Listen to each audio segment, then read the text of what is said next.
Alessandra, ricevi questo anello, segno del mio amore, della mia fedeltà, nel nome del Padre, del Figlio e dello Spirito Santo.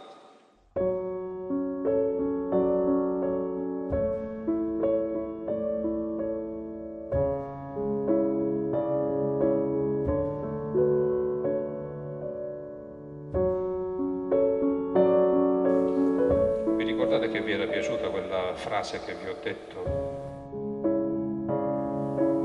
Fondare sulla sua presenza l'amore umano.